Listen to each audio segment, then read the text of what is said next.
Sí, profe, ya está. Gracias. Perfecto. De nada. Después acá, Gracias, profe. de nada, Freddy.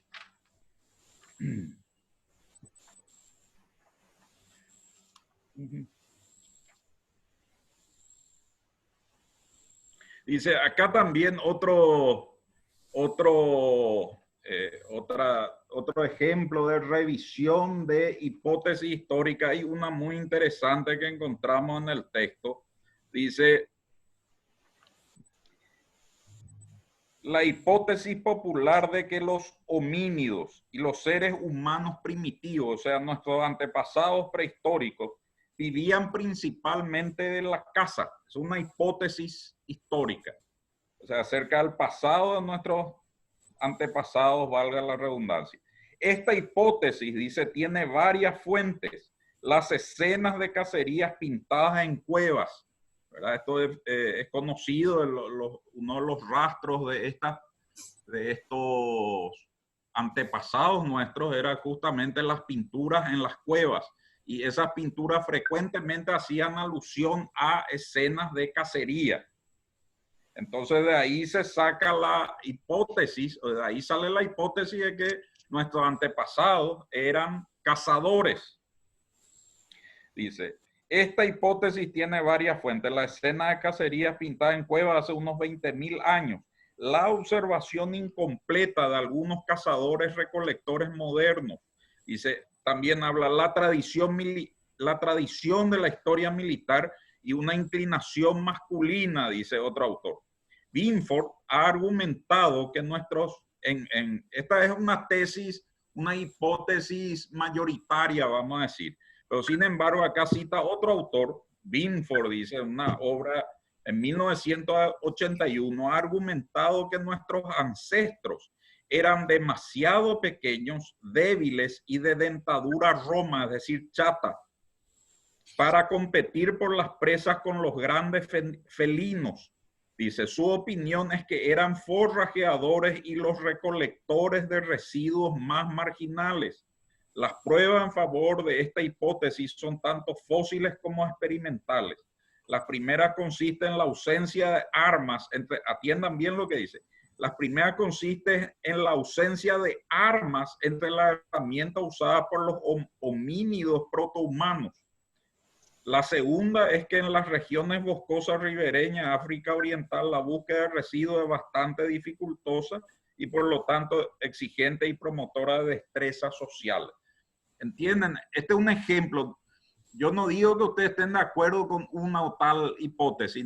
No estamos discutiendo eso acá, sino es un ejemplo de cómo en base a los descubrimientos modernos se pueden revisar hipótesis por más difundidas que estén esta hipótesis. ¿Entienden? No sé quién era que me preguntó de ese tema. Y otro ejemplo es el que les di también, esa conocida tesis de Max Weber acerca del origen del capitalismo. Ya que hablé de eso también, acá les pide que ustedes citen tres objeciones a la tesis a la tesis de Max Weber. Dice, primero, el capitalismo temprano floreció no solo en países protestantes, que es la tesis de Max Weber, sino también en regiones católicas como Francia, el norte de Italia y el sur de Alemania, mientras que no prendió en la Ginebra de Calvino o la Suecia luterana. O sea, estas dos regiones mayoritariamente de población protestante, sin embargo, dice, no prendió el capitalismo. Segundo, aunque es cierto que el ascetismo favorece la postergación de la gratificación, dice, y por lo tanto la acumulación del capital, también lo es que los viejos maestros documentaron el lujoso estilo de vida de los patrones calvinistas holandeses. O sea, también le gustaba el lujo. Dice. Pero en realidad, cuando hablamos del puritanismo, sobre todo, que fue el principal código moral, por ejemplo, de los primeros colonos norteamericanos. el puritanismo pues, enseña es una moral del trabajo y una moral donde se considera pecado malgastar el dinero. Entonces, los puritanos se pasaban trabajando y todo lo que ganaban con su trabajo ahorraban. Y ahí dice Max Weber, ahí está el origen del capitalismo moderno. Sin embargo, lo cual en muchos grupos, acá no hay que irse muy lejos. Si alguien conoce alguna de estas comunidades menonitas, por ejemplo, si alguien fue ahí a los del Chaco ya están bastante modernizados, por ahí sí tuvieron oportunidad de ir a Río Verde o algo así, a esas comunidades más cerradas. Bueno, ese es muy parecido al Concepción. Señor. Lo de Concepción, por ejemplo, profe. Ellos hasta ahora andan, sus hijos, por ejemplo, andan descalzos y eso. Sí, Porque señor. están en la zona de Concepción, Río Verde y eso. Río Verde, sí, hay muchas colonias por ahí, también hacia Puerto Antequera, hay varios también de esos grupos. Ese típicamente ellos están movidos hasta hoy típicamente por esa moral puritana, ¿verdad? En donde ponen énfasis en el trabajo y en el ahorro. Y consideran luego que los igual existen viciosos también, pero se hace a escondidas porque la comunidad considera como pecado el malgastar, el tener vicio, etc. Y esa es ese espíritu es lo que, esa moral puritana es la que Max Weber consideraba como el origen del capitalismo moderno. Sin embargo, acá se está refutando, acá hay más. Yo estoy leyendo más de 5 objeciones. Dice, otra objeción a esta teoría, dice, tercera, la actitud positiva hacia el aprendizaje, el trabajo manual, la ganancia de dinero y la vida activa, en oposición a la contemplativa, surgió en el Renacimiento, particularmente en la católica Florencia, un siglo antes de la Reforma. ¿Entiendes? O sea, y es muy cierto, esta ciudad italiana era mayoritariamente católica, sin embargo, el capitalismo ya nace y florece en la Italia católica antes, dice, 100 años antes inclusive de la Reforma protestante. Después dice, quinto, es indudable que la conquista, la expoliación y la colonización de América hicieron más que la reforma o la contrarreforma por trasladar el centro de los negocios del Mediterráneo al Atlántico alrededor de 1600. Dice. Sexta, la difusión de la conducta y las actividades capitalistas debió mucho a la búsqueda desesperada de una manera de evitar la ruina de la sociedad permanentemente avanzada en la época a causa de los precarios dispositivos de orden interno y externo. O sea, acá lo que está citando es que en realidad no era solo esa ética protestante, sino que había otras causas que impulsó el capitalismo, el surgimiento del capitalismo moderno. Con todo, lo que en realidad más critica Bunge acá es pretender que el motor de la historia, en este caso el motor de estos acontecimientos históricos, sea una sola causa. Por eso él está en contra de aquellos que piensan de que el motor de la historia es una sola causa. Por eso vamos a ver en la guía de lectura que les doy después, que es la continuación de esta lección, Mario Bunge es partidario, porque critica todas estas teorías que pretenden explicar un cambio histórico a través del predominio de una sola causa. Él habla del sistemismo. ¿Y qué es el sistemismo? Para Bunge dice, el cambio social y por ende el cambio histórico, es decir, el cambio social que se da a través del tiempo, no es causada por una sola causa, sino por un complejo conjunto de causas que actúan en consumo, es decir, que actúan conjuntamente. A veces predominan los de un tipo. Generalmente vamos a encontrar el elemento económico, vamos a encontrar frecuentemente como causa, pero no es el único, ¿verdad? Hay cambios sociales que provienen por causas que no son primariamente económicas. Por eso nuestro autor critica cualquier explicación del cambio histórico o el motor de la historia que pretenda explicar a través del predominio de una sola causa. ¿Entienden esto?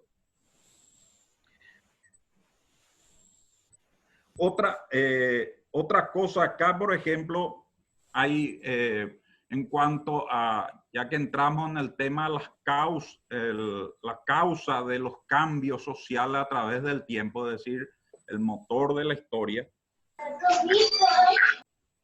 Perdón. A ver qué dice el chat. No se escucha audio, por favor. Bueno, si todos no me escuchan, entonces es problema mío. Hoy estaba otra vez, no sé qué pasa los fines de semana, siempre ando teniendo problemas con mi audio, o sea, con mi internet. Pero si... Se te escucha, profe. El problema es que al iniciar la aplicación hay que darle sí, para que activar tu audio para nosotros podamos escuchar. Pero algunos me dijeron que me escuchan entrecortado. Ese es por la señal, profe, yo creo. Porque yo te suelo escuchar bien, pero yo creo que es por mi señal lo que escucho cortado. Yo sí, te escucho bien, profe, por ejemplo. Pues sí, sigo, se escucha, dice. Perfecto. No, pues vi algunos mensajes. Te ha gustado, profesor. Yo pude ver micrófono ahí. Falta que aprieten el micrófono. Sí, tiene que habilitar exactamente para que puedan escucharme bien. Bueno, vamos a hablar ahora, ya que justamente entramos al analizar las causas de la historia en donde se presentan, donde hay disparidad de opiniones, ¿verdad? Por eso tenemos que distinguir los hechos de sus causas. Y acá hay una pregunta que dice, ¿cuáles son las fuerzas motrices de la historia para los materialistas y cuáles para los idealistas? Acá hay dos corrientes que pretenden dar una explicación acerca de cuál es el motor principal de la historia. Para los materialistas, y cito el ejemplo más conocido, más influyente, que es el materialismo histórico, es decir, el marxismo. ¿Verdad? Para el marxismo, el motor de la historia está determinado por causas económicas. A esta doctrina también le podemos llamar determinismo económico. Es decir, es la forma de producción que tiene la sociedad y que va evolucionando a través, en un sentido dialéctico, a través de la lucha de clases. Y eso es el motor de la historia para el materialismo histórico. Y como un elemento importante en ese devenir histórico está la lucha de clases. Siempre para el materialismo histórico se debe a cuestiones económicas. Por eso a esa explicación le podemos llamar determinismo económico, porque pone el énfasis en la cuestión económica para explicar el cambio social. El otro punto de vista que es opuesto al materialista, y como ejemplo podemos citar esa tesis de Max Weber que estuvimos criticando anteriormente.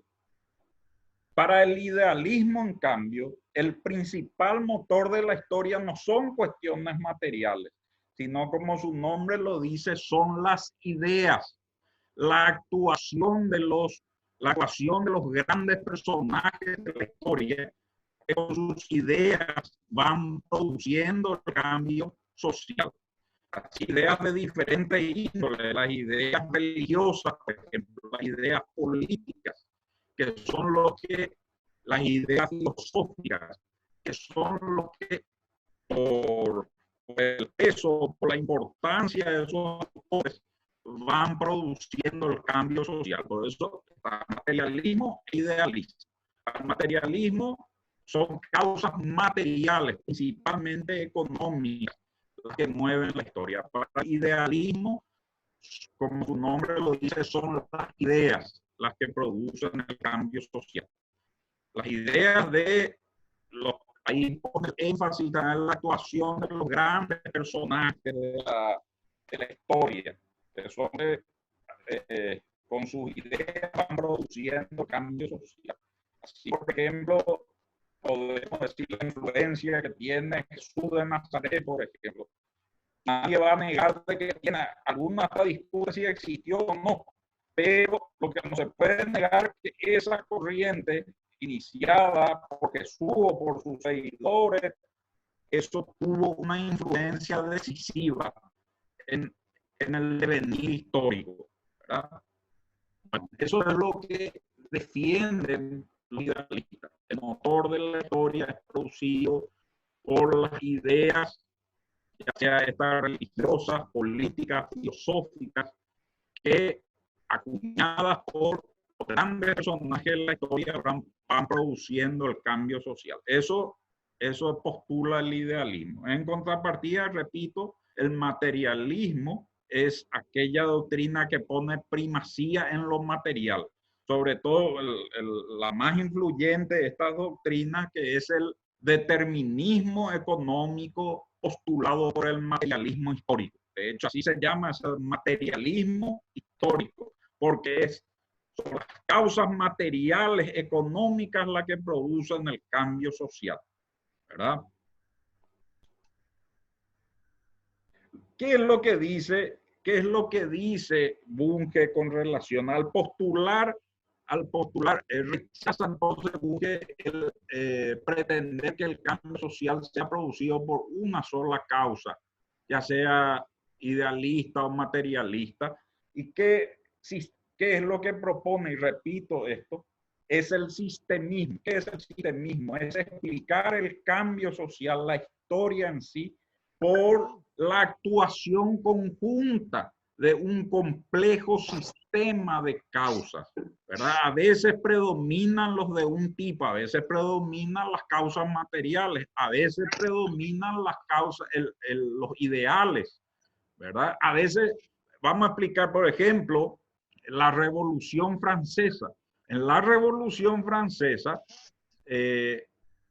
las causas que motivaron ese tan influyente acontecimiento histórico, que vamos a decir cambió la política a nivel mundial, ese acontecimiento está motivado por una gran cantidad de causas, un sistema de causas. Por un lado están los ideales, es decir, los ideales, el deseo de libertad, de democracia, el desgaste, una causa política, el desgaste del absolutismo monárquico, y se dio que justamente en los meses antes de que estalle la Revolución Francesa, se dio también un invierno intensamente frío y también escasez de alimentos, lo que exacerbó los ánimos de la población, sobre todo de París y sus alrededores, y eso hizo que estalle la Revolución Francesa. Si analizamos esos acontecimientos, vamos a ver, entonces, decir que es solo una causa no es suficiente. El cambio social, como el ejemplo que les cité, es producto del sistemismo, es decir, de un conjunto de causas que actúan para producir el cambio social.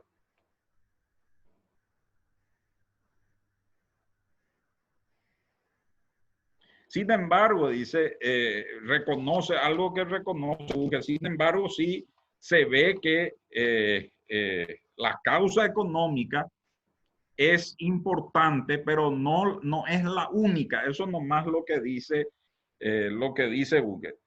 Dice, y ejemplos que puedan contradecir, o sea, primero cita una gran cantidad de ejemplos que pueden defender el determinismo económico, pero después analiza también otros ejemplos o contraejemplos que puede contradecir el determinismo económico. Por ejemplo, dice, todos los sucesos, esto está en la página 291, todos los sucesos y movimientos sociales desencadenados por desastres ambientales, plagas, cambio en la fertilidad, el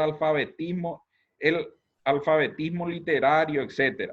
Es decir, todos los cambios desencadenados por desastres ambientales, plagas, etcétera, eso no puede ser atribuido al determinismo económico.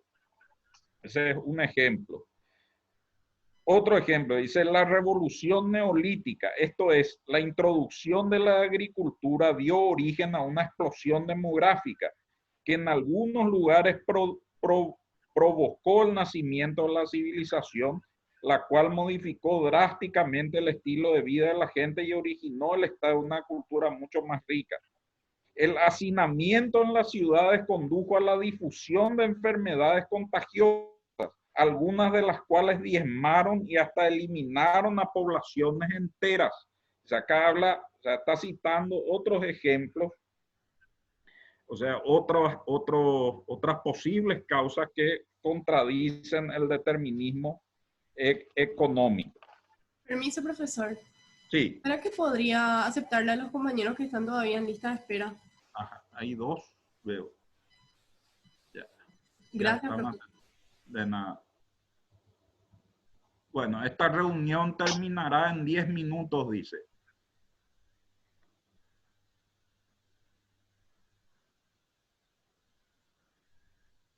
¿Alguna pregunta hasta aquí para ir? ¿Alguna pregunta?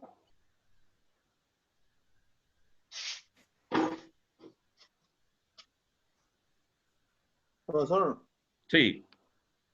Yo también creo que estaría de acuerdo con Bunke porque sinceramente no puede cambiarse la historia por una sola cosa.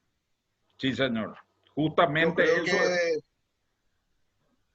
Sí, creo que sistemáticamente no puede cambiar una historia por una sola cosa, ¿verdad? Es difícil que cambie eso, a menos que no sé, porque el tema de que estaba hablando de Jesús de Nazaret, por ejemplo, fue sistemático, empezó a nacer y creció y todo eso, y ya hubieron varios actos que cambiaron, no solamente que con su muerte cambió todo. Sí. Sí, justamente tomemos sobre todo los acontecimientos más influyentes de la historia y vamos a ver si analizamos sus causas, vamos a encontrar causas de diferentes tipos, ¿verdad? No solo las materiales, ¿verdad? A veces, lo que pasa es que a veces predomina una cuestión, por ejemplo, si es un desastre natural, es también una cuestión material, pero no económica, ¿entiendes? Sí, qué sé yo, la desaparición de la ciudad de Pompeya, por ejemplo, no se debió a una causa económica, se debió a la erupción del Vesubio que sepultó la ciudad, ¿verdad? Entonces, ahí no podemos hablar de una causa económica. Entonces, el determinismo, no se puede hablar también del determinismo o sostener el determinismo económico como única causa del cambio social. Bueno, estamos de acuerdo, sí, que las cuestiones económicas son generalmente, están presentes como causa, pero no es la única causa nomás, ¿entienden?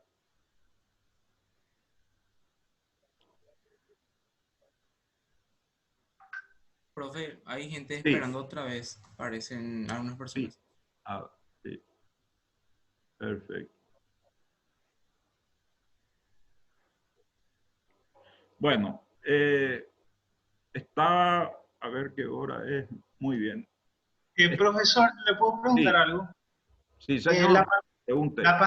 ¿Esta pandemia sería del tipo idealista también en las causas?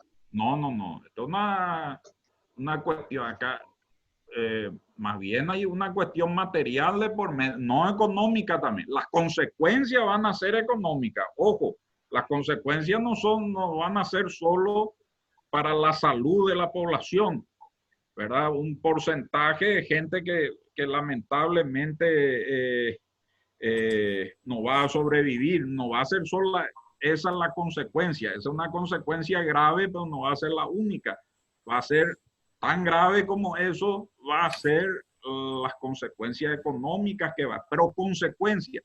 La causa de esta pandemia es una cuestión material y una cuestión que no es nueva en la historia. Esto ya se produjo en la historia y todavía no estamos ni cerca de las epidemias más letales de la historia. No estamos ni cerca de lo que fue la gripe española, por ejemplo. Ojalá no lleguemos a eso, ¿verdad?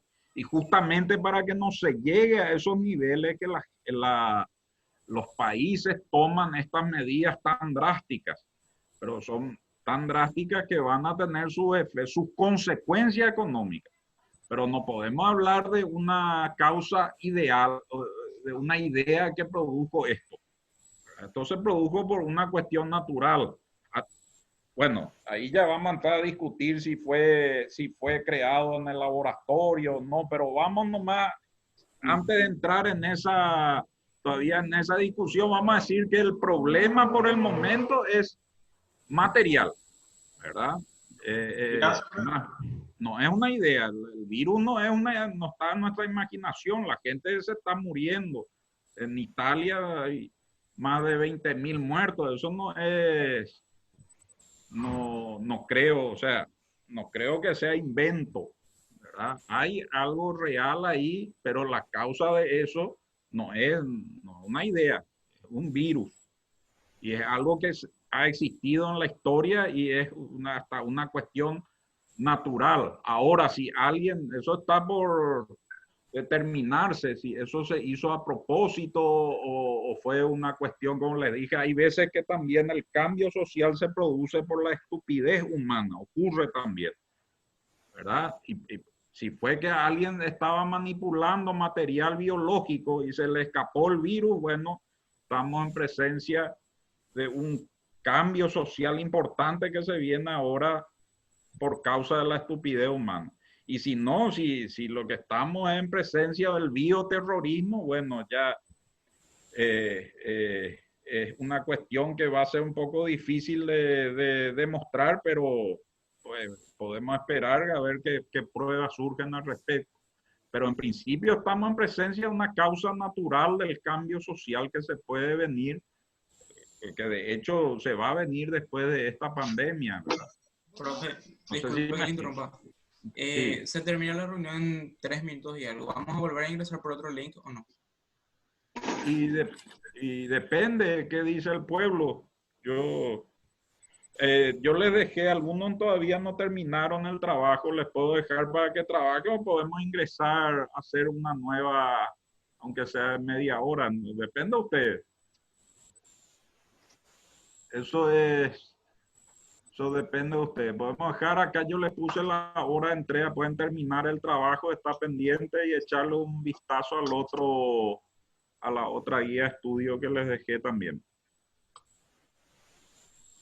Los que quieran aclarar sus dudas, yo puedo abrir otra vez otro chat. Depende, pero el silencio otorga, no sé si otorga un sí de que abra el chat o que no. Eso quiero conocer la causa del silencio. Profe Patricia Fojo, me faltan todavía 2 puntos, el 15 y el 16. Ah, sí. Igual a mí, profe.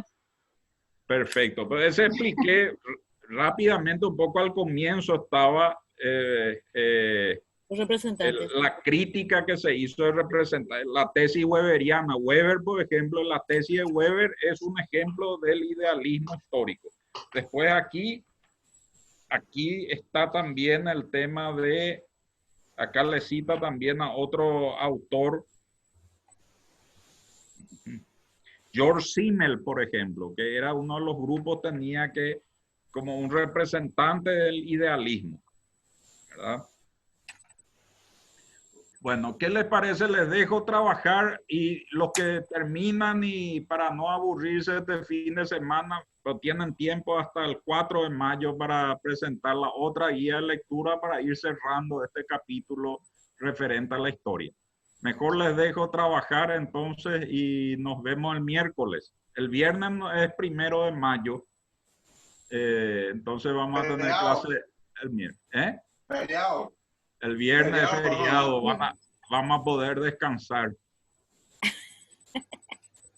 Bueno, entonces vamos a cerrar por hoy para que puedan terminar su trabajo, gente. ¿Está? Gracias, profe. Muchas gracias, nada. profe, gracias. Que Hasta tengan- luego. Hasta luego. Fíjense, no se olviden la guía de lectura 5 también. Y el miércoles vamos a trabajar sobre y cerrar la lección 3 también. Aclarar todas las dudas que puedan tener. Que Profesor, tengan- una consulta. Menos un minuto en el reporte. ¿Ya hay alguna manera de cómo se van a evaluar las parciales? ¿Se van a hacer por los trabajos que estamos enviando o se va a enviar por un formulario de Google algún examen parcial? Sí, los trabajos, Yanela, eso sí o sí se va a evaluar por lo menos dentro de la bonificación. Sí o sí eso se va a evaluar. Ahora, Pero los exámenes parciales.